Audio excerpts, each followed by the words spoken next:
На какие уступки пойдет Россия на переговорах? Лукашенко признал, что он богатый, и через сколько лет Путин нападет на НАТО. Обо всем этом расскажу подробнее в эфире «Нехта». Самые важные и интересные новости.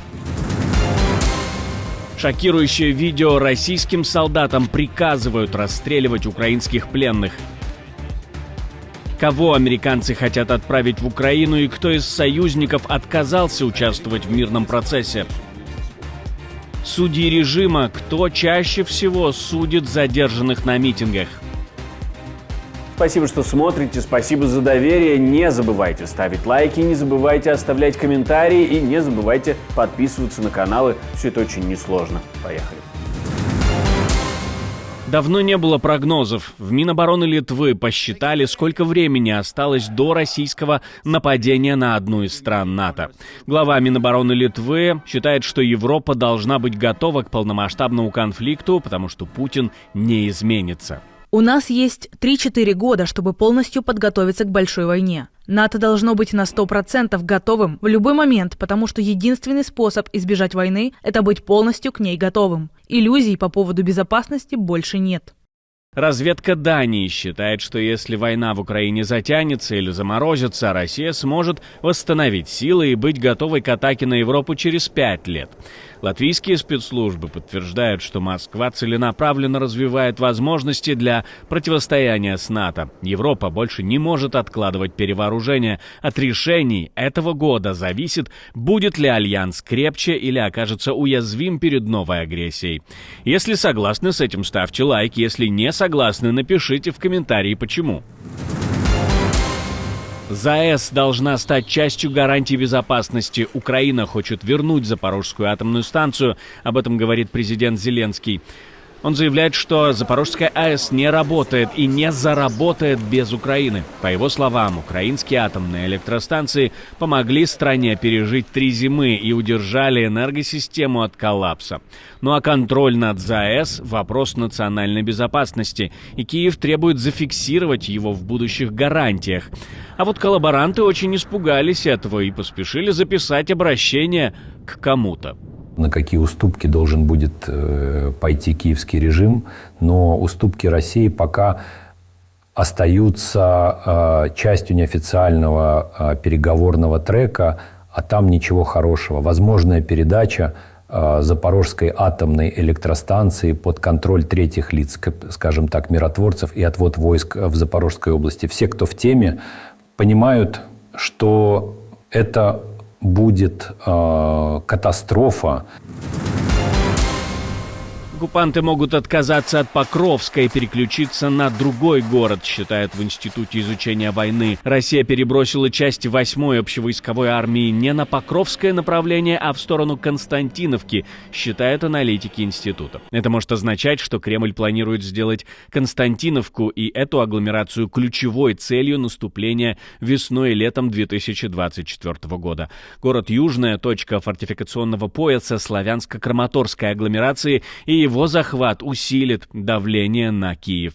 Задача не изменилась, у россиян задача выйти на дорогу Мирноград, Константиновка, Покровск, Павлоград. То есть они хотят перерезать нам возможности для каких-то подвозов всего, что необходимо непосредственно как минимум в Мирноград и Покровск. Мы знаем, что в Покровске остались еще гражданское население, поэтому наша армия не только привозит туда наши маршруты, что необходимо для вооруженных сил, а еще и для мирного населения. Это и еда, и вода, и медикаменты. Там остались в основном люди пожилого возраста. Тем временем под Покровском армия РФ почти не продвигается, а силы обороны Украины начали успешные контратаки. На Мюнхенской конференции Владимир Зеленский заявил, что ситуация под Покровском стабилизирована. Российским солдатам приказывают расстреливать украинских пленных. В сети появилось видео, на котором слышно, как российским военным отдают приказ расстреливать украинских военнопленных. Мы не можем показать это видео тут, но оно есть в нашем телеграм-канале. Не забывайте переходить туда и подписываться. Это подчеркивает, что смертная казнь является сознательной политикой России. Как омбудсман Украины немедленно направил письма ООН и Международному комитету Красного Креста. Организации должны давить на российскую сторону, чтобы РФ ощутила последствия таких действий и не предпринимала их в дальнейшем. Эти действия грубо нарушают международное гуманитарное право и Женевскую конвенцию. Ранее в декабре Лубенец сообщал о 109 подтвержденных случаях расстрела украинских пленных российскими военными только в 2024 году. Миротворцы из Китая и Бразилии. Такое предложение якобы поступило от США, об этом пишет издание The Economist. По мнению вице-президента США, европейский миротворческий контингент будет менее эффективный в сдерживании РФ. Но, видимо, Джей Ди Венс считает, что контингент из тех стран, которые более позитивно воспринимают Путина и его политику, будут очень здорово охранять мир. Но может не остаться выбора. На самом деле европейские страны чаще всего отказываются участвовать в миротворческой миссии, по крайней мере пока. Например, в Германии считают разговоры об этом преждевременными. Мы неоднократно говорили, что сначала мы должны подождать и посмотреть, будет ли достигнут мир для украинцев и каким образом. И тогда мы сможем говорить об условиях и о том, как это может быть структурировано. Но в целом мы считаем, что на данном этапе это еще преждевременно. Судьи – любимчики власти. Кто чаще всего обслуживает политические аппетиты Кремля? Судебный конвейер репрессий. В России 300 судей штампуют политические дела. Автоматическое распределение дел в российских судах оказалось фикцией. Исследование «Новой газеты Европа» показало, что политические дела попадают к одним и тем же судьям, хотя система должна работать случайным образом. Автоматизированное распределение действует уже 6 лет, но анализ 2000 уголовных и 84 тысяч административных дел доказывает, что для репрессий правила не работают. Судьи, специализирующиеся на политических делах, давно известны. Главный судья по протестам Дмитрий Черков, Тушинский суд Москвы, 512 дел на его счету. Лидер по дискредитации армии Олеся Орехова, Тверской суд, 238 дел там. Преследование иноагентов ведет Александра Анохина из Таганского суда, 133 дела на ее счету. Дела о пропаганде ЛГБТ рассматривает Ольга Синельникова, Таганский суд, и имеет в своем послужном списке 11 дел. Фактически в России создана отдельная система политического правосудия, где репрессии не сбой, а отработанный механизм. Прогуляла свою инаугурацию. Технический кандидат Юлия Маслакова победила на выборах в уральском городе Березовском и не пришла на церемонию. Задумывался ее поход на выборы в качестве кандидата-спойлера, но неожиданно жена водителя бывшего мэра победила. Она не планировала управлять городом, но депутаты местного горсовета все же настояли на ее назначении. Пытаясь избежать этого поста, Маслакова отказывалась, но, не найдя другого выхода, просто взяла и не пришла на инаугурацию. По собственному желанию.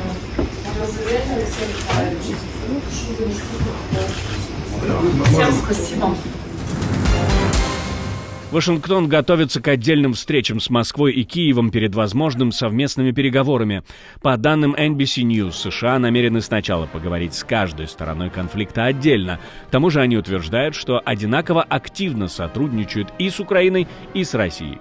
Опасно говорить с врагами до того, как вы поговорите с союзниками. Позиция Украины остается неизменной. Перед любыми переговорами с Путиным нам нужна совместная позиция Украины, США и Европы. Готов ли Вашингтон идти на уступки Кремлю и что решат в Киеве? Развязка ближе, чем кажется. Как вы думаете, чем это все закончится? Пишите в комментарии, не забывайте. Ультиматум от главаря Хизбаллы. Любое военное присутствие Израиля после 18 февраля в Южном Ливане будет считаться оккупацией. По условиям перемирия, заключенного при посредничестве США в ноябре, Израиль получил 60 дней на вывод войск. Но Тель-Авив запросил сохранить 5 постов в Ливане. На прошлой неделе источники Reuters сообщили, что израильская армия вообще не планирует полный уход. Это требование стоит перед лицом ливанского правительства. 18 февраля Израиль должен уйти со всех ливанских территорий, которые он оккупировал во время своей агрессии. В ответ ливанская армия развернула и развертывает свои силы. Мы имеем такие силы. Кассем также потребовал от ливанских властей отменить запрет на посадку иранских самолетов в Бейруте. Ранее Ливан заблокировал рейсы из Ирана после обвинения Израиля в контрабанде оружия для Хизбаллы. Это решение вызвало дипломатический кризис. Иран не пустил в Тегеран ливанские самолеты, которые должны были эвакуировать застрявших паломников.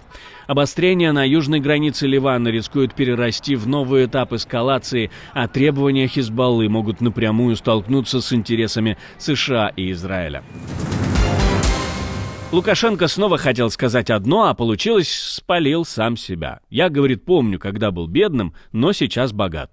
Но если вы богатые, слушайте, ну когда-то же вы бедные были. Неужели вы забыли? Я нет.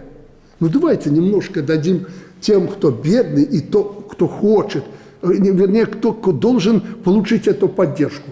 Не надо этим бомжатникам их кормить, если они могут работать, но не хотят. Вы подсказать должны быть, чтобы мы с ними разбирались. А вот кто попал в трудную ситуацию, порой не по своей вине, причине, там, ну помогите им. Хоть и богат, но помогать просит других. Все в стиле, ничего не меняется.